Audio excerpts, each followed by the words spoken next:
Mga igsuon, makapangutana lang ta ba no? Kabahin aning Brother Archie Anides. Kung pangginoo pabagi ka ni iya nga gibuhat, mura man og kada wali na lang niya, makita naman hinuon siya og away. Ang Dios unta kay Dios man sa kapsay, pero ya sige man og pangaway. Way lain niya atake si atake og ribulto.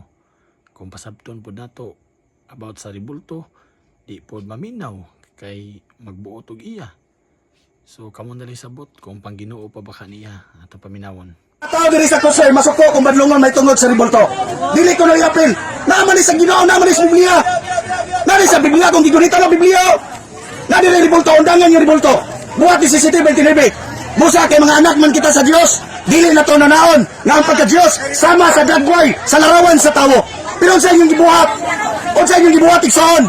Naguna-una mo igsoon nga ang Ginoo ribulto.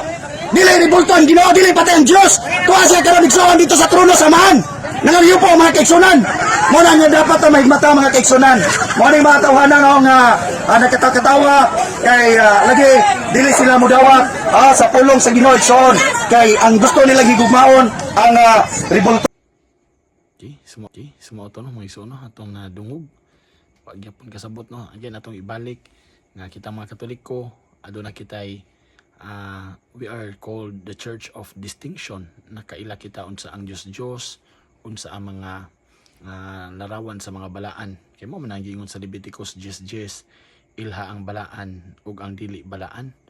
Pero kining mga igsuon natong protestante, especially kini si Brother Archie, laktod nga pag-istorya, wa gyud siya makasabot kung unsay kahulugan og Diyos. Si San Pablo sa unang Korinto 8:4 nag-ingon nga ang Diyos nagrepresentar sa mga butang nga dili tinuod. So, muna nga kitang Katoliko, o matalaing Diyos.